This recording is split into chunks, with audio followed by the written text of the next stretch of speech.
Hi class! So obviously I'm not here today, you guys have a sub, but we still have a very productive class, and especially we're going to get some class time taken away for testing coming up, so it's really, really important for you to actually do this assignment. So even though I'm not here, you're going to keep reading All My Sons. In fact, if you've gotten to this video, you've probably already started that, depending on kind of which one you clicked on first. So obviously, you know, if you're hearing this, you already have a computer, you logged on, etc. You know that you have read this next section of Act 1. It's just 10 pages. And now I'm going to walk you through how to do this virtual Socratic seminar. I'm going to show you exactly how to do it. So you've already done the reading, you've looked at some of these guiding questions. This is just the way you're going to answer them so that you and the class and me, we can all just still discuss the reading even though I'm not there today. So this video that I'm making right now is going to be linked right here. When you go to access the Word doc, make sure you click this exact link. If it's having trouble for you for whatever reason, please know you can't just click on it like this if you're viewing the slideshow without it being like in the full screen mode. You need to right click and click open link right there. If you view it in the slideshow, if you go to view, just kidding, if you go to slideshow, my bad, and view it like in its actual presentation mode, that's when you can just click on it. So you would click open link and it's going to bring you to an online Word document that looks like this. Sorry, let me go back to the beginning. That looks like this. So the directions. You are going to use the comment feature in the Word document in order to answer some of these questions. You need to answer at least 3 questions with your own insight or ideas, your own analysis. I don't care which 3 you answer, there's a bunch to choose from. You can go out of order, you can choose whichever 3 you want, it doesn't matter, but you need to answer at least 3. Then, once you've done that, and once people have like answered these questions, you have a few people to choose from, you need to reply to at least 2 peers' ideas by using the comment feature again, just replying in another comment. So, some ways to participate thoughtfully and actually push that conversation forward, that's something we're going to start practicing while we do Socratic seminars. You always want to be helping everyone move the conversation along.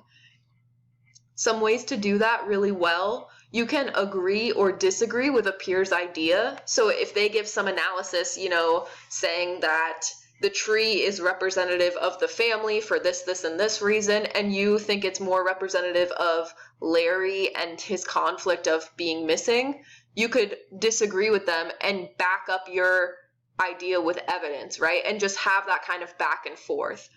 Or you could agree with somebody and use more evidence and kind of build on what they've already said. You can add evidence from the text to help support a peer's idea. So say somebody gave a really strong interpretation of the text. They gave some analysis of why they think, you know, Kate is dreaming about Larry, but they didn't use any quotes. A great way for you to participate easily is to just use some quotes from the text to support what they're saying. So you could be like, yeah, I totally agree with you, and here's why. Look at the text when it says this and this, and quote something from the text.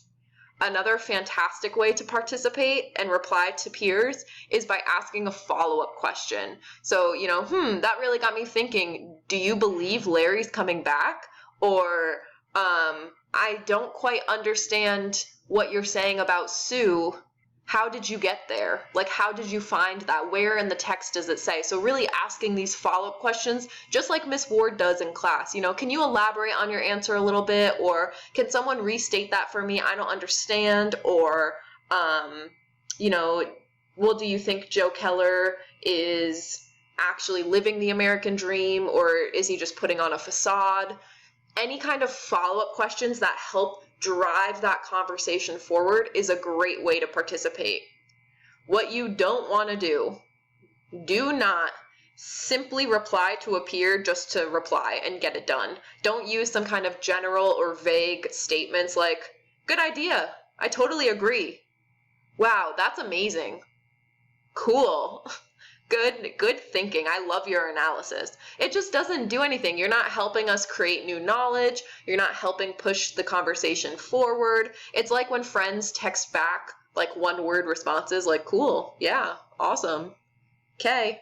There's nothing, you can't go anywhere with that, right? So don't reply like that. Please try and at least come up with something thoughtful to say. You guys do a great job of this in class. Now you're just doing it virtually and kind of by yourselves. So I want to show you exactly what I mean by using the comment feature. So here are some of these guiding questions. They're the same ones that are on the PowerPoint. So say I go down and I want to answer this question here. Kate is going to talk about a dream and I'm going to make an analysis on it. Instead of putting my cursor here and starting to type and answering the question right here, I'm going to simply like highlight this period here. I could highlight, you know, this right here. It doesn't matter where you highlight. I could highlight this one. It doesn't matter at all. Just highlight somewhere near that question and I'm going to press new comment right there. New comment. Now it's going to automatically populate your name and I can say, you know, Kate's dream illustrates blah, blah, blah. You don't have to write in like ACE's paragraph format or anything. Just 2, maybe 3 sentences, however much you need to kind of make an analysis, making a point is fine. So I'm going to write whatever it is I think, my analysis on that dream, and then I'm going to press post comment. And it shows up right there. And so everyone can work in this Word document together. So you're going to see everybody, you know, highlighting different places, writing different comments. Now say I want to reply to my peer. This is like somebody else's comment and I want to reply to them. All I have to do is I don't have to make a new comment. I literally just right where it says reply, I could say, wow, I never thought of that. Do you believe Kate is going insane? I don't know what question you might ask, but some kind of follow-up, some kind of, you know, oh man, I took her dream and thought it meant this, or whatever you're replying. And again, post in that reply. You can also tag people if you really wanted me to see your response. You could tag, I don't think I can tag myself, but you could start Ward Emily and tag me in it if you're like, this is fire, I need Miss Ward to see this, whatever it is. So again, you can answer any of these questions. You just highlight and go to new comment. It's just like when we're digitally annotating. If for some reason when you highlight this little like box doesn't come up for you, you just go to review and the new comment button is right here. When you first go into the document, if you're not seeing people's comments, you can click right here, comments, and they'll pop up on the side over here. So that's all you've got to do. You're answering, again, 3 of these questions. And honestly, the last one is like whatever you want to talk about, feel free to talk about that. So if there was a quote that stood out to you, great. If there's something else you just wanted to discuss, something that confused you, any predictions that you have, like you could reply here to anything you read in this section of text, any connections you're making, etc. So there's like a freebie down here if none of these others kind of stick out to you. So that's what you're doing. That's your job. My freshman did it and it went fantastic. So I have high hopes for y'all. And that's it. So hope this video helped. Again, if you have any questions, you can always post them in the questions channel and I can still, even though I'm not there today, I can still help answer some hopefully, and hopefully your peers can as well. So best of luck. Can't wait to read your analysis. Bye.